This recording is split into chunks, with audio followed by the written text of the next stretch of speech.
Welcome to Connecting with Coincidence. I am your host, Dr. Bernie Beitman, MD. I'm a psychiatrist in private practice and faculty member at the University of Virginia. Each week, my guests and I talk about meaningful coincidences, synchronicity, and serendipity. We discuss synchronicity from its many perspectives, spiritually, practically, and statistically. Why?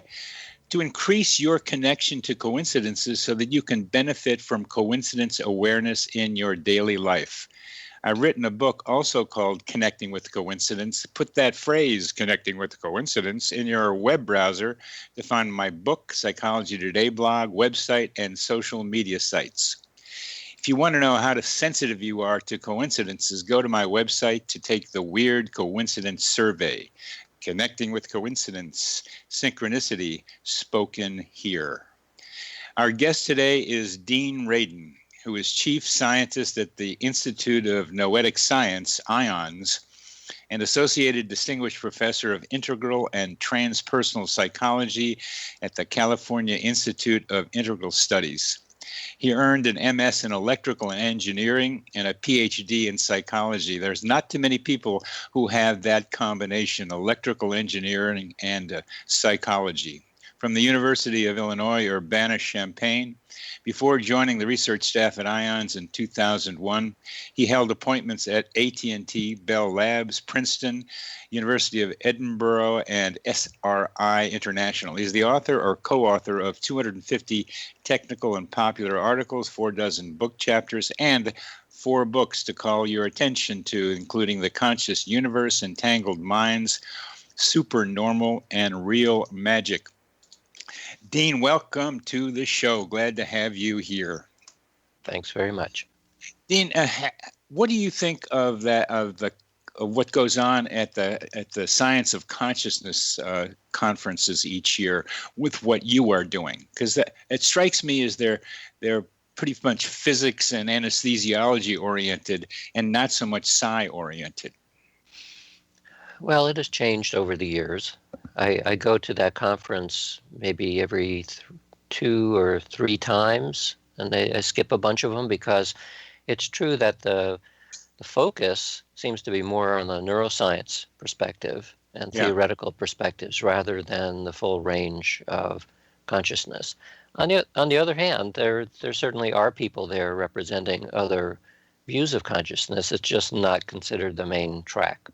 Yes, and this current idea that a consciousness can be explained, that Penrose and Hameroff are talking about, consciousness can be explained by gravitational waves collapsing the wave function in microtubules. What do you think of that? Well, it fits in well with the scientific worldview, which is materialism. So they're trying desperately to fit the idea of awareness into a material mechanistic process. I don't think it's going to work, but that's what most scientists are brought up into, that way of viewing reality, and that's the one that's acceptable. One of the books that have come out of the Division of Perceptual Studies at UVA, and I'm a member of that group, is Ed Kelly's book about mind and what's it called? Irreducible mind. Irreducible mind, and the other one is the newer one. Beyond physicalism. Beyond physicalism. Thank you. And in that book, particularly the first couple of chapters, there are ideas about trying to describe the filter theory idea, that maybe William James had something to do with putting out there, and also Aldous Huxley had a metaphor of the reducing valve, and other metaphors have been used, but trying to be able to figure out a decent metaphor for understanding the connection between our smaller minds and the greater mind. And what do you think of how to conceptualize the way that barrier becomes more or less permeable in people who are able to get out into psi and mystical experiences and such? Well, my understanding on this has evolved over the years, because since I had training as an engineer first and then as a psychologist, I'm pretty much bought into the material worldview because, among other things, it's just so powerful. So Yeah. it would be silly to drop it as a way of thinking about reality. The problem occurs when you're now addressing issues of anomalies of consciousness, which include synchronicity and psi and a whole shebang. So I've become much more inclined to think of idealism as a more fruitful way of thinking about not only these anomalous effects, but about the material world as well. And I'm not a philosopher, and I've always resisted learning about philosophy because it makes my brain hurt. But I've been kind of forced to think about worldviews because of the difficulty of putting these kinds of experiences into a materialistic worldview. So while the ideas like Henri Bergson's notion of the brain or the brain-mind system as being a filter, I think actually it's not radical enough. So if you take an idealistic viewpoint which says that consciousness is fundamental, then in many ways, from that perspective, the physical world emerges out of some kind of primordial awareness. And this is not then a solipsistic notion. It's not like the physical world is all an illusion out there. It's a real thing, except that it emerges out of what we'll call consciousness, for want of a better term. And in many ways, it's no different than imagining how chemistry emerges out of physics or how biology emerges out of chemistry. There are new things that come about as when you go higher up in this hierarchy. But by the same token, electrons are found in chemistry. Electrons are found in biology. Well, now we're saying that if consciousness is the bottom, then consciousness is found in physics, and it's found in biology, and so on. So consciousness is not only filtered by the brain, it is actually created by consciousness. The brain as a structure and the body are formed out of consciousness, so it permeates the entire structure. Yeah, and I understand that from other things that you have written and said. And what I'm talking about is the variability in our small mind contact with the greater consciousness. But we'll come back to that because I want to start talking about your great set of synchronicities regarding the office that you were looking for in 2000. I saw that video on YouTube, and to have you talk about it as part of your Real Magic book and how you think that happened, I think will get us to this question of the permeability of the boundary between small mind and big mind, which is the way I might talk about it. We have about 3 minutes left for this segment, but let's start talking about what happened when you were searching for office space for a research institute. Sure. Well, that was a 4-part synchronicity. Like all good synchronicities, it certainly wasn't planned. It's just something that happened. It had to do with finding an office space for a nonprofit that we were establishing. And it was in Silicon Valley at the time that the .com excitement was happening. So it was difficult both to find space, and the space was quite expensive. So we spent a couple of weeks looking all around Silicon Valley to find a place, and finally did find one in the suburbs in Los Altos. And so we rented this space in an office complex.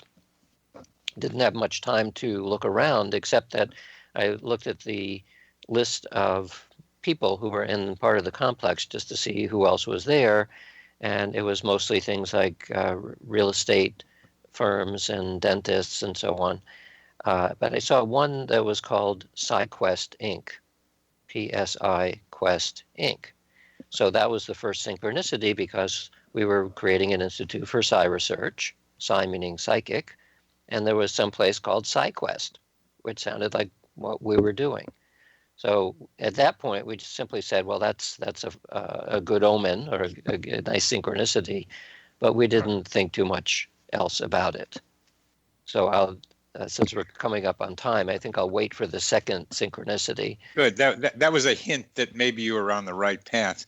But as we cruise into the end of this segment, I'm looking at descriptions or descriptions of the wave function, the equation that describes how waves operate in quantum mechanics.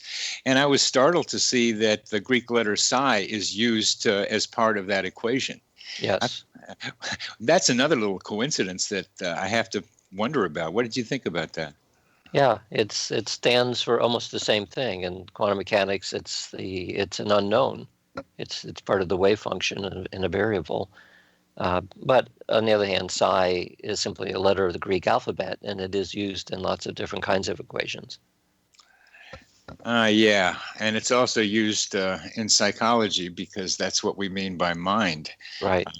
The idea of mind. And as we come to the end of this segment, what I read about your the set of coincidences that you had in Los Altos, there's some part of the magic that has to do with imagining what you want, and somehow that materializes. And what I'm hoping we get to is how that barrier, that filter in the old way of thinking about things is something you were playing with as you did that. You're listening to Connecting with Coincidence with your host, Bernie Beitman, MD, on the X-Zone Broadcast Network, and our guest is Dean Radin.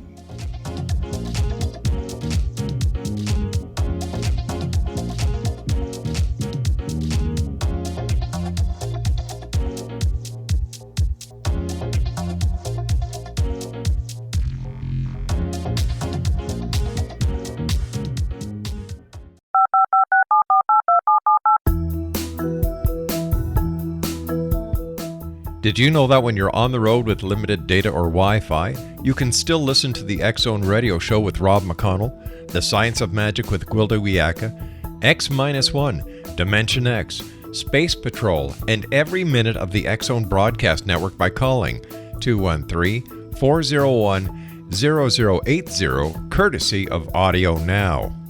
No smartphone, app, or internet needed. It saves your data plan and it's free if you have unlimited minutes. Call 213-401-0080 to listen on any phone, anytime, anywhere. Remember 213-401-0080 for the best of the paranormal, parapsychology, and sci-fi radio programming anywhere, 24/7, 365.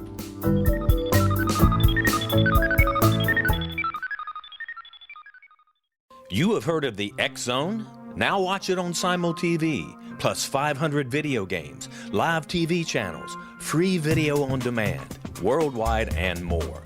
Does this sound like tomorrow's television? Well, it is, but you can have it today, right now.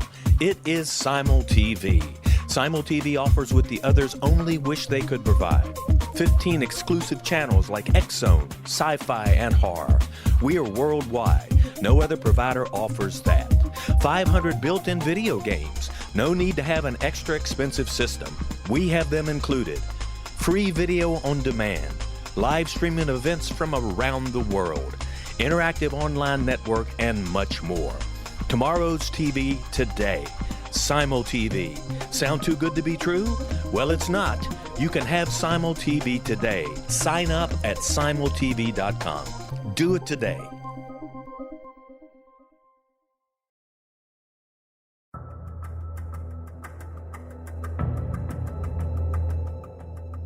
Modern Esoteric, Beyond Our Senses by Brad Olson, consummates the lifeology story about where humanity originates. It is the lost continents, the primitive wisdom, the mythos of creation, and the rethinking of ancient history as we are taught in academia. There is much more to the story than what we have been told. As this is the first book in the Esoteric series, Modern Esoteric starts at the beginning of time and accelerates up to this modern age. Future Esoteric is book 2 in the series and takes a forward-looking position ahead of today with an open and honest examination of the ET issue and various unexplained phenomena. To discover the writings of author Brad Olson, visit www.bradolson.com. That's www.bradolson.com. Welcome back to CC with BB, Connecting with Coincidence with Dr. Bernie Beitman, MD. That is me. We are talking with Dean Radin about a coincidence that he had that is recorded for his new book called Real Magic. So, Dean, tell us about part 2 of that synchronicity, please. All right. So synchronicity number 2 is after being at the office for about a month, I started wandering around in the area, and I walked to the office a different way that I had not taken before.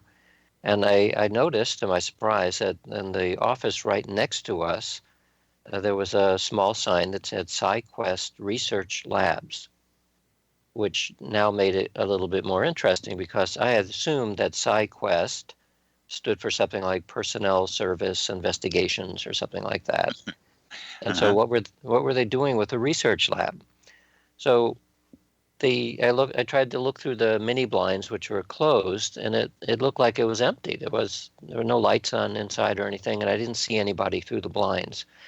So over the next couple of weeks, I checked that office every day to see if there's somebody in there, just so I could introduce myself and find out what were they doing.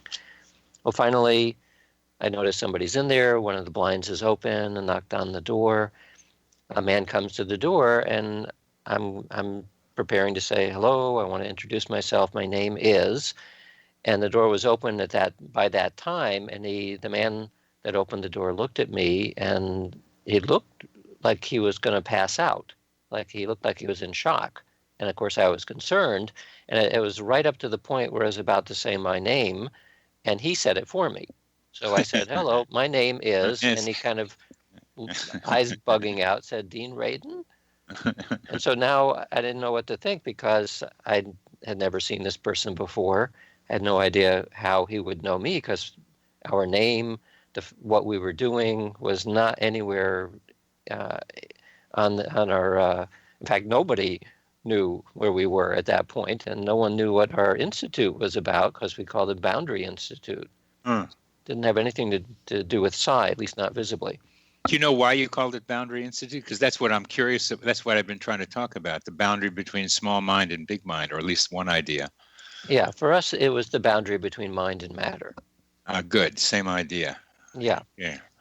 So I said, well, I didn't ask him how he knew my name, but I said, I'm your neighbor, and I wanted to just find out what you're doing here. So he said, I'm doing what you're doing. And I asked, well, what do you think we're doing? And he replied, I'm doing psi research. I'm doing parapsychology. So this was quite stunning to me, given that we know everybody in the world who's involved in this. We've never heard of a completely independent institute doing psi research. And of course, we're right next door to him. So this was synchronicity number 2. You have 2 parapsychology research facilities right next door to each other, and neither of which knowing that the other was going to be there. Beautiful. So now the third synchronicity is, after we had both recovered, I asked the owner of this place, his name was John, first of all, why were you so shocked when I opened the door? After we got over the idea of two similar institutes right next to each other. And he said this because he was trying to manifest me. He was trying to make me show up. Now, he didn't expect that I was going to physically show up right at his doorstep, but he was looking for a synchronicity. He was trying to create one so that he would run into me somehow. And the reason was that he wanted me to be on his board of directors for his organization to help doing things like fundraising. But he had no idea where I was. As far as anyone was concerned at that time, I was still at the University of Nevada. But so no one knew that. Hardly anybody in the public knew that I was already working in Silicon Valley for a couple of years, and there was no way for anyone to have found me either, because the company I was working for was extremely proprietary, so they didn't release information about anybody and anything.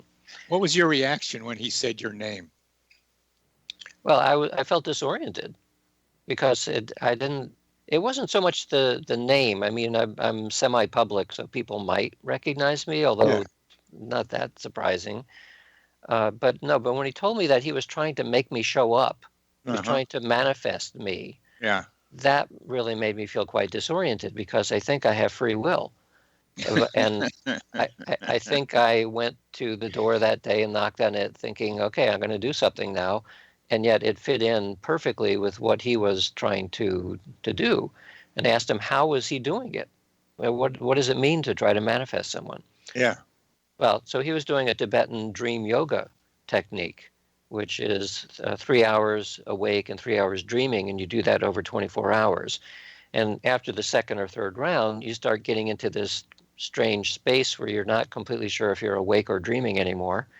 And in the dream, you're specifically using intention to draw toward yourself the thing that you want. It's part of magical practices. You are drawing, pulling towards yourself the thing that you are keeping in your mind.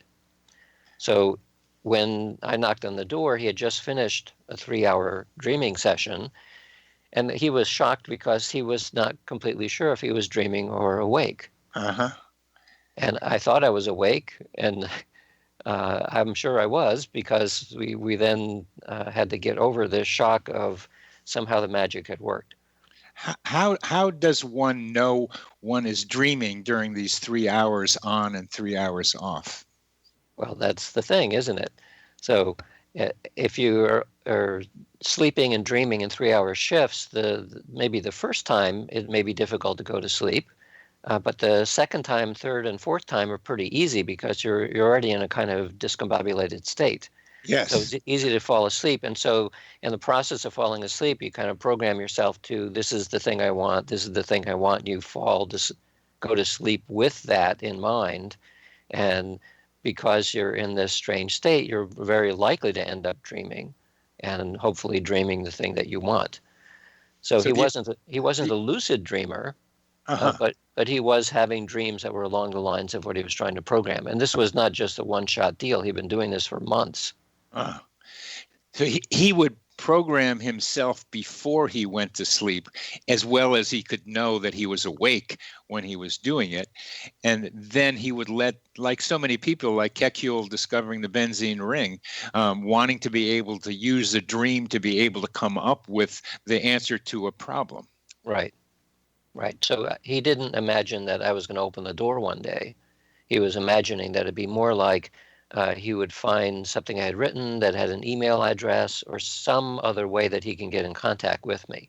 Okay. But here you were in the flesh. Here I was opening the door, which, as you can imagine, it would be a little shocking to, I really want to get in touch with this guy, but not have him show up at the door.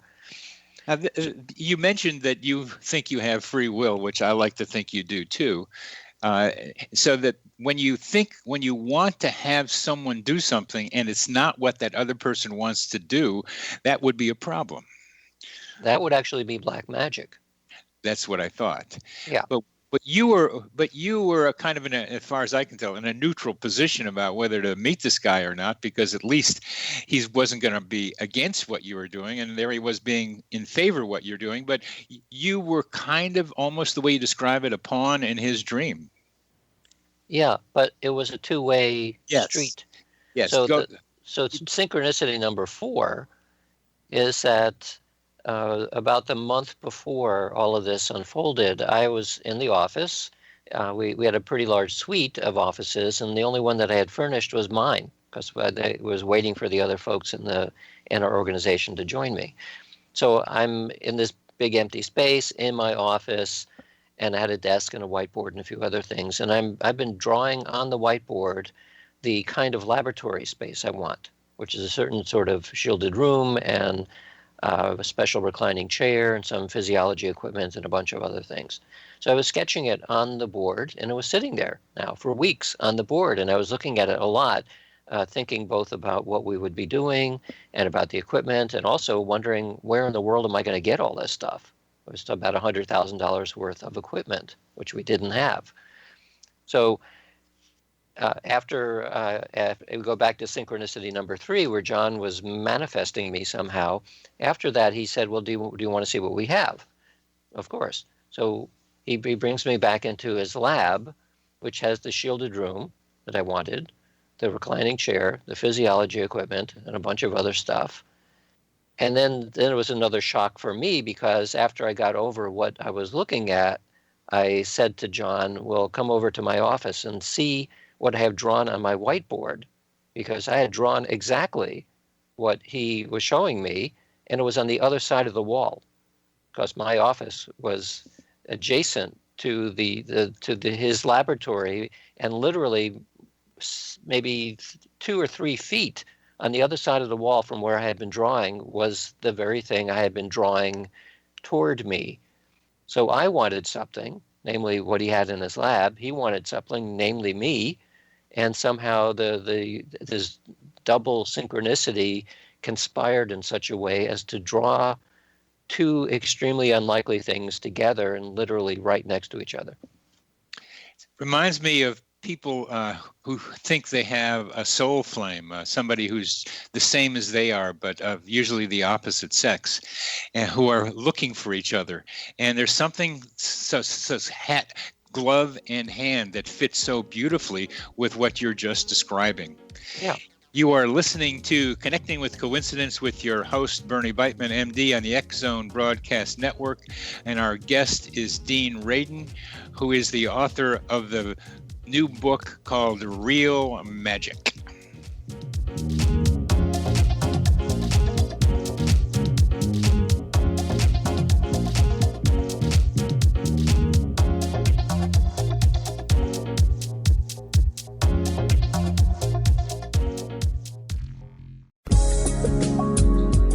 From our broadcast studios in Hamilton, Ontario, Canada, to the world and beyond, you're watching the X Zone Broadcast Network, www.xzbn.net.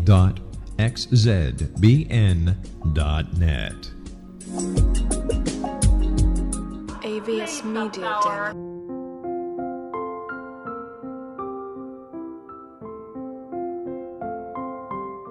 I am Dr. Carl O'Helvey, founder, president of a new cancer foundation focusing on evidence-based physical, mental, and spiritual interventions, including natural cancer cures, prayer, meditation, affirmations, nutrition, and other related holistic cancer prevention and cure modalities. These are used in cancer education, research, and financing care. I ask for your help to continue this important work by donating at www.holisticcancerfoundation.com.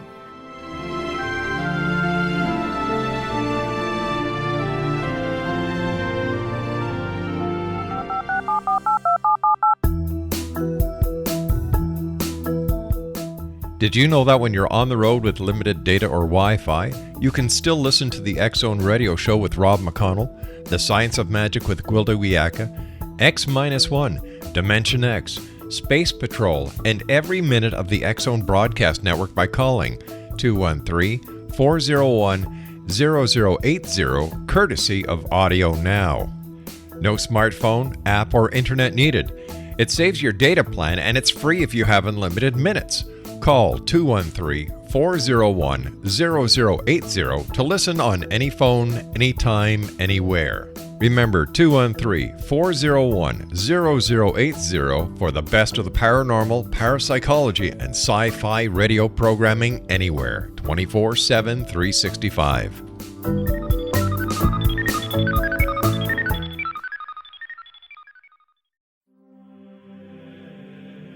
Rob McConnell here, presenting an overview for Nicholas Paul Jennings, author of a fascinating book, Amen. It presents facts revealed by Egyptologists, facts that enable us to understand why Amen is the beginning of creation of God.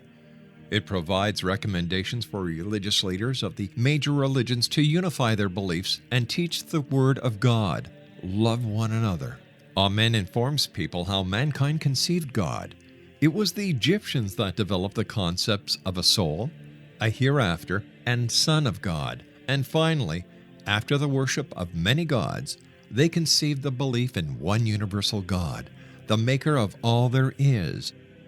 For more information, visit www.futureofgodamen.com. That's www.futureofgodamen.com.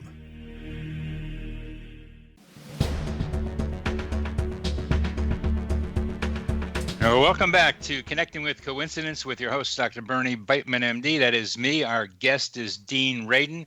And Dean, we are talking about a tremendous set of coincidences that took place with you and your office space, and trying to talk about how that happened. And one of the things that you've mentioned is that you try to create synchronicities in your lab, much like when people talk on the think of someone and someone calls on the telephone, there they are. What do you mean by magic, and what is its relationship to synchronicity? So magic is part of the esoteric traditions. And the reason I started looking at these traditions is to find a clue to answer the question that always comes up, which is, how do you explain how these things can work? So when most people, especially in the Western world, are asked that question, then what we try to come up with is a mechanistic answer based on things like particles and forces and fields. And this is why for something like telepathy, what almost always comes up when people are imagining how it could work is that it's something like radio. It's an electromagnetic signal of some type. Yeah.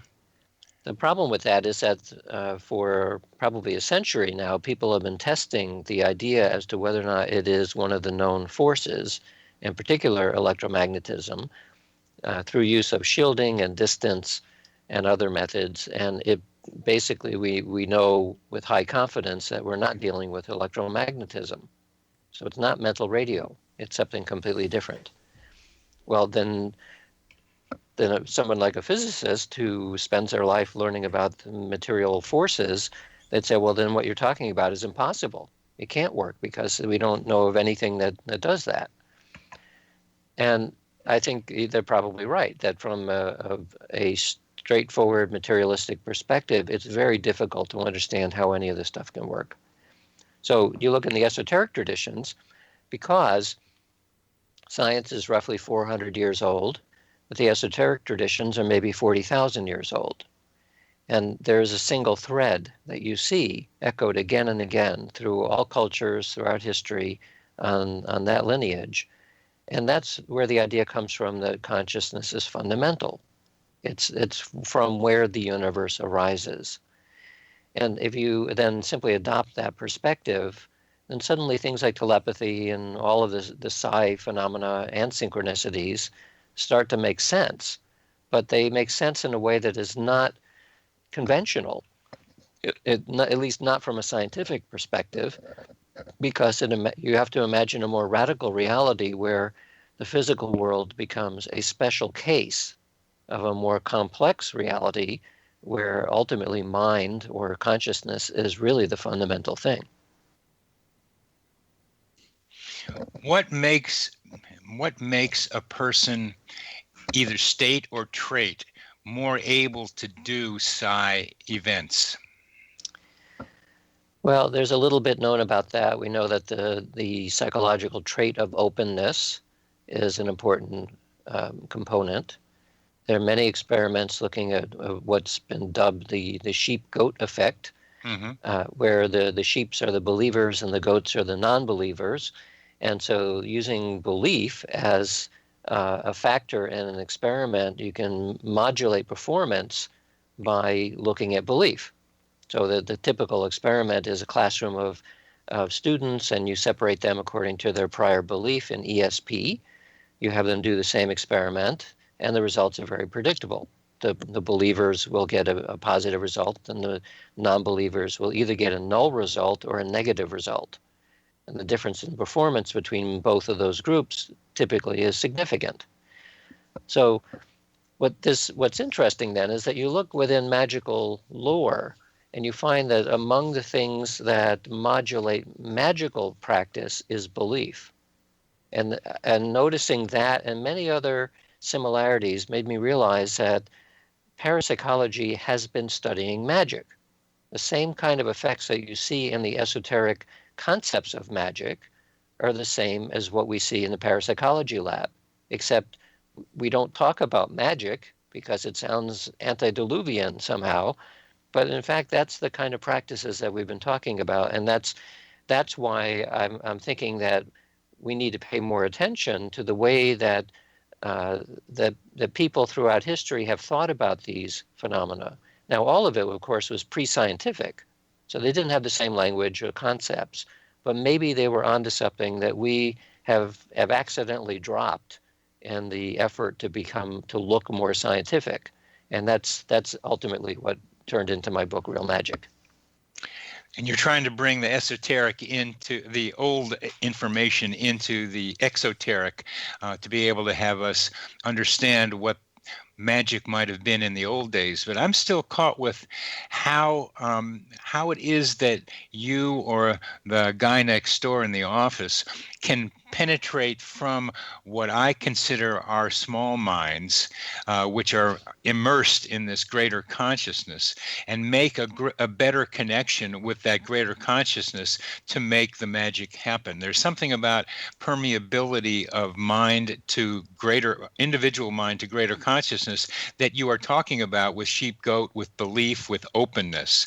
Right. And there's something happens there's something that sounds mechanistic to me, where there's a membrane that's permeable, relatively permeable, and that you are talking about how to make that membrane yet more permeable. Right. So here's where magic provides a clue. In all of the magical traditions, both on the Western esotericism and Eastern, the magic never happens at the level of conscious awareness. Conscious awareness is like a surface level of the ocean. There's a whole lot going on below, and that's where the action is happening, not at the level of everyday awareness. So in the magical traditions, they call it gnosis, a state of consciousness which is quite deep. In the Eastern tradition, it might be, if you were a yogi, you would call it samadhi. Mm-hmm. And these are mystical states. So in that mystical state, there's no distinction between you and me and between now and then, or any kind of dualistic notion. That is where, in the yogic tradition, the siddhis, special powers, arise, and also in the magical traditions. That's the state of mind that you need to be in order to make things happen, because what I call little c and big C consciousness, you're calling middle mind and big mind. Okay. That's where the two are the same. So that's why you have phrases like Atman equals Brahman in Hinduism, which and similar statements said in every religion, which is pointing at the mystical experience that there really is ultimately no difference between your awareness and the awareness of the universe. The distinction, though, is that those two things seem to be very different. They look radically dualistic from the point of view of everyday awareness and awareness of the universe. Yeah. But the reason why things like meditation and certain psychedelic states and dreaming seem to be more powerful ways of using these kinds of phenomena is because you've gotten deeper, metaphorically, and down into the depths of consciousness. And that's where little c and big C begin to meet. Deeper down into the big C, the big consciousness. Right. And we're talking about practices in daily life that for some people allow them a brief access to that greater consciousness. There seems to be various levels of that consciousness, that big C consciousness, to get into. And some of the practices, you mentioned psychedelics and implied meditation. What are some of the other ways that people can get into that greater C? Well, so take the example of the synchronicity. So John was doing it through a Tibetan dream yoga technique. So he was in dreaming, and he had specifically used this technique to become disoriented from ordinary awareness, so that he wasn't completely sure after a while whether he was awake or dreaming. And that's the state that he had used to get in there. What I was doing was spending a fair amount of time, a couple hours a day, drawing on a whiteboard, and not necessarily feeling that I was going to make it show up somehow magically, but have long periods of contemplation on what I wanted. So I was in a somewhat unusual mental space as well, and I would call it something like absorption. Like Yeah. I could spend an hour or 2 hours thinking deeply about something and completely unaware of how much time had passed. So all of these, what I was doing, what John was doing, neither of us were in an ordinary state of awareness, and at least some aspects of those periods we were overlapping. So he was doing his dreaming thing and I was doing my contemplation thing, probably at the same time. And both of us, at that point, when you're deep enough in this level of consciousness, there really is no difference between me and John and the rest of the universe or our offices or anything else. So we were, in a sense, co-manifesting something which we were drawing into existence. It's a beautiful diagram there of you and he meeting someplace where all begins to be one, and that at some level for both of you, you were meeting so that your minds became part of the one that we all our consciousness is involved with. Right. There. Coming to the end of this segment, and my study of coincidences includes transition and need as two elements that increase the likelihood of coincidences happening. And at least on your side, and certainly on John's, the need was there. He was transiting, you were transiting. So these are qualities of the moment that help make that happen. You're listening to Connecting with Coincidence with your host, Bernie Beitman, MD, on the X Zone Broadcast Network. Our guest is Dean Radin.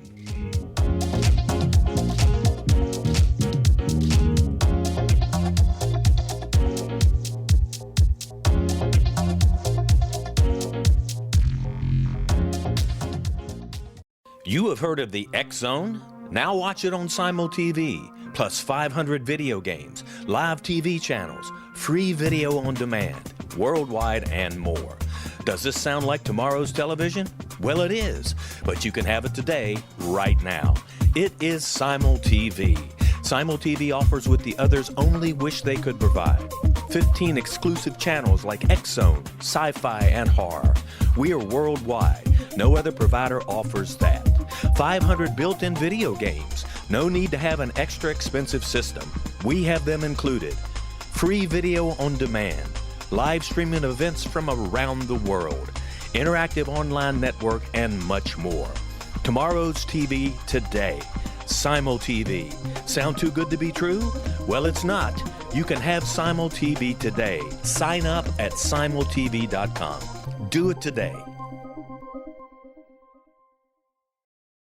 The new nonfiction book, Razor of Madness, is similar to cult movies like Clockwork Orange, Dragon's Tattoo, or The Other Side of Hell. Wayne Morin Jr. and Thomas Lee Howe will expose widespread and systematic deficiencies in this thought-provoking tell-all novel. Mind control rages among scholars in law schools. Human rights are ignored while thought reform and mental manipulation are accepted practices used as behavior modification. Dr. Louis Jolyon West comes to mind. Media and public scrutiny shows that United States mental hospitals are in fact destructive murder industries.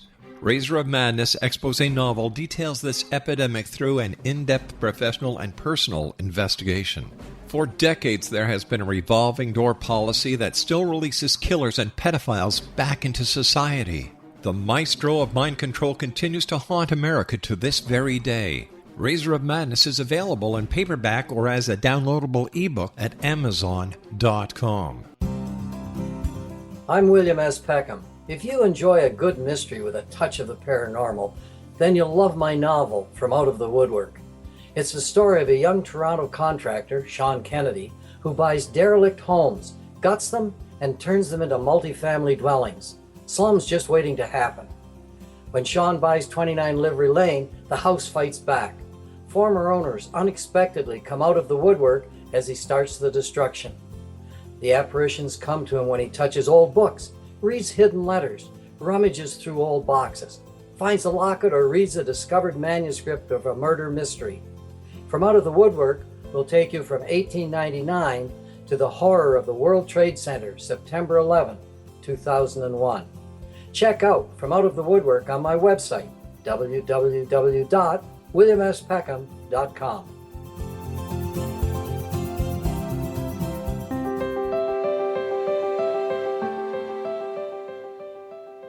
Welcome back to CC with BB. Our guest today is Dean Radin, and we are talking about amazing coincidences and synchronicities and trying to bring them back into real life, our regular life here on the planet.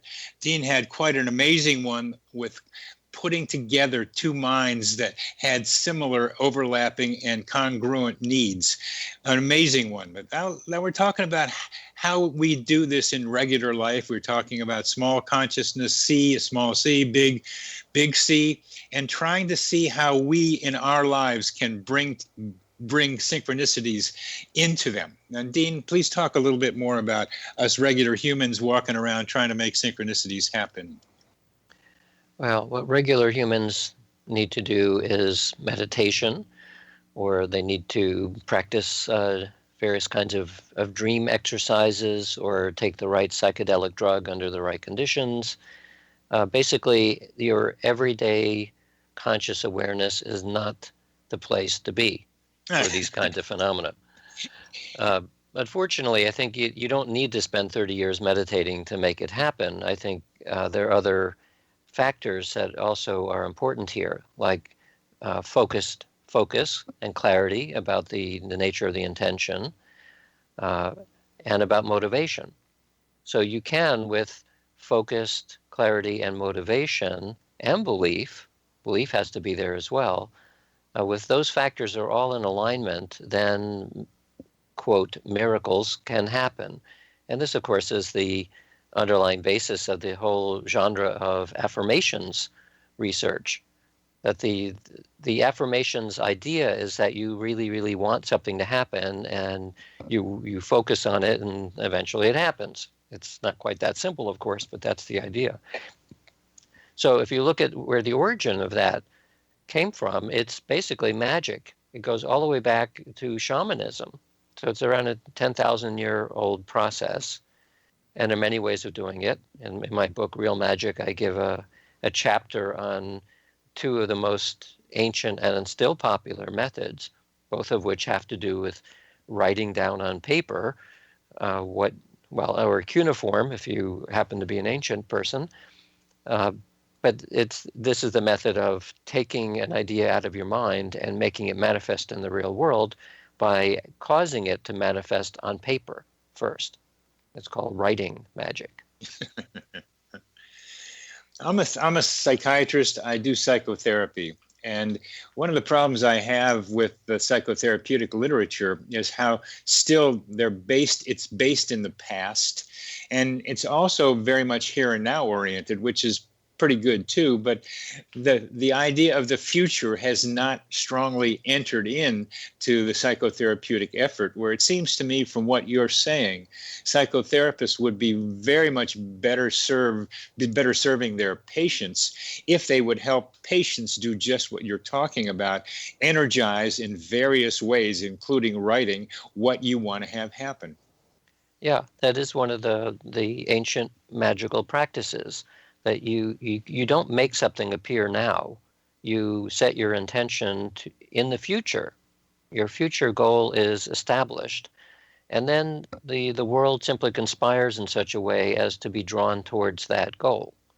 And in fact, one of the experiments that I talk about in my book was a method of looking at that very phenomenon in the laboratory, where we create a goal in the future.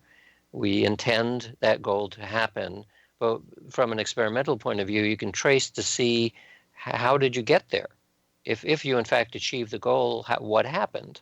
Well, to make a long story short, you can show that the effect is not happening as a result of starting from the present and pushing yourself to get to the future. That doesn't happen when you achieve a goal. Rather, it looks very much like the goal is established in the future, and it draws you to it. You're pulled from the future rather than pushing from the present. Teleology is the name for that. Yes, that's exactly what that experiment was about. Well, let's talk about the black magic side of this, because let's say that I'm in a relationship and she doesn't care for me anymore, or she cares for someone else, and I want that relationship to not work so that I can have her. But she doesn't want that. She wants to be involved with him. What do we do about people who are in a situation like that? Nothing. From a magical perspective, an attempt to manipulate other people's wants and wishes is the definition of black magic. It's violating somebody's sovereignty and their free will. So that's a no-no. The reason why it's a no-no is because within the magical worldview, where everything is interconnected or everything is one, by virtue of forcing somebody else or getting somebody else to do something on your behalf, which they may not be interested in, that is going to bounce back. It will eventually will end up harming your ability to express free will as well. So interestingly, another aspect of black magic, and there's a long history on this one, is that you're also not supposed to take an inanimate object and put your intentions into that with the goal of making it alive. So Pinocchio. No Pinocchios. No Pinocchios, no golems, no, not even any tulpas from the Tibetan perspective. It's a no-no to do that. And interestingly, the Supreme Court of the United States did that. They did it in 2010 with Citizens United. They made corporations people. And so what we may be seeing then is the effect of that Supreme Court decision is bouncing back. It's having a negative reaction in terms of how our democracy is working, because it has made a corporation which is not, in a sense, has no soul. Its only existence is to gain profit. It's doing what the golem does. It starts taking on a life of its own. It then is no longer under the control of the people who initially created it, and it's to everyone's detriment. So perhaps from this perspective, that the Supreme Court accidentally did an act of black magic, which turns out not to be so great. Wow. Let's keep in that's remarkable, and that's so clear. What other more macro, rather than intrapersonal or personal or inter or intrapersonal examples do you have of magic, both positive and negative? Well, on the positive side, some years ago, we did a study on spontaneous remission of disease. So these are cases, all of the 2,000 or so cases that we found were in the medical literature, usually as case studies, and they involve things like a bony tumor that was going to be operated on. Then they take an x-ray the morning of the surgery, and it's gone. It just disappeared. So you can see it on one x-ray, and it's not on the next x-ray. So this is considered a spontaneous remission, which is just a polite way of saying it's a miracle. Right. That no one knows how to explain, but it happens often enough that we found 2,000 examples of it. So how do we explain such a thing? Well, from a materialistic perspective, it's very difficult because you can't make a bony tumor disappear overnight. But from a magical perspective, it begins to make more sense. And I'm using magical perspective and idealism more or less interchangeably. From the perspective that the physical world is a reflection of consciousness, a complex reflection, but nevertheless it's coming out of consciousness in some way. If somebody has a change of mind, in a sense, but in a very deep way, much closer to big consciousness rather than small consciousness, then the physical world can change instantly because it was being created from that in the first place.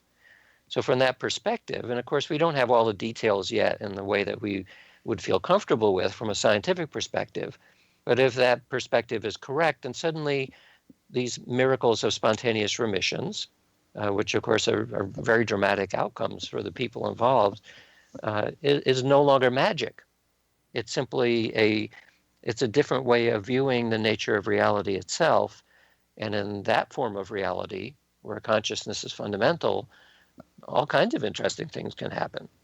Pragmatist that I am, I take away a key idea, and I'm going to summarize it and see how accurate it is in your way of thinking, is that if I want something to happen, I need to be very respectful of the free will of other people. I have to be careful and not animate any inanimate objects. And that with those two caveats, if I think about it clearly enough and place it into the future, that future then draws me to it. Yes, well stated. And it turns out that when you start thinking about how you're going to affirm that something happens or try to manifest it, it is really difficult to not fall into the slippery slope of black magic. Yeah. Because Jean Paul Sartre once said, hell is other people. That means that that most of the things that we want are going to affect other people in some way. Yeah. Some aspects of society are a zero-sum game. So even if you're trying to help one person, you might actually end up harming somebody else. It's really tricky. So I'll give an example. We have a neighbor. I'm sorry, we're coming to the end of this, so I can't really get to that. But let's leave it for our audience. That it's really tricky to conceptualize without creating harm to other people. And Dean, it's been a deep pleasure having you on the show. Thank you for being on the show. You're welcome. You've been listening to Connecting with Coincidence with your host, Bernie Beitman, MD, on the X Zone Broadcast Network.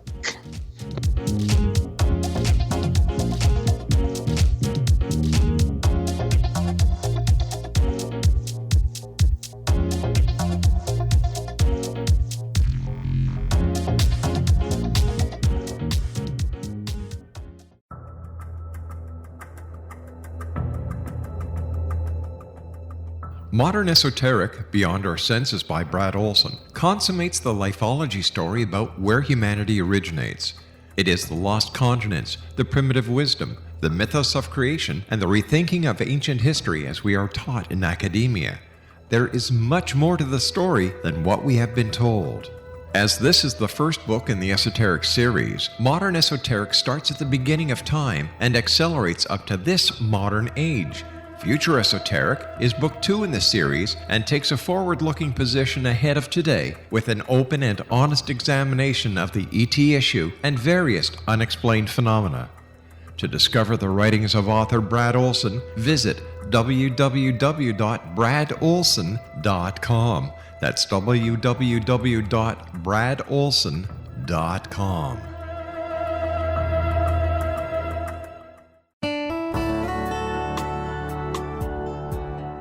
Are you or is someone you know struggling with addictions, depression, anxiety, relationships, low self-esteem, lack of confidence, grief, success, and prosperity?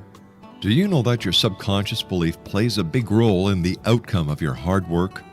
We can help you permanently change the beliefs that may be the reason for your struggles and failures. We care about getting you the return on your investment and the results you are looking for. We can help you be free of the limitations of your past and in realizing your highest potential. We work with people by phone and Skype. For more information, visit us at www.ritasoman.com. That's www.ritasoman.com.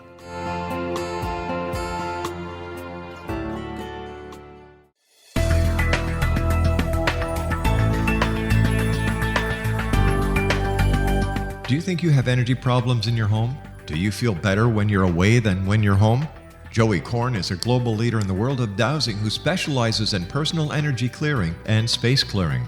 He can help you create an ideal energy environment in your home no matter where you live in the world. Learn about his remote spiritual house cleaning services and much more at www.dowsers.com. You can get Joey's book, Dowsing, A Path to Enlightenment, as well as other dowsing books and tools, Kabbalah books, and Walter Russell books. Joey's work is really amazing. Go to dowsers.com right now. That's DOWSERS.com, or call 1-877-DOWSING. That's 1-877-369-7464.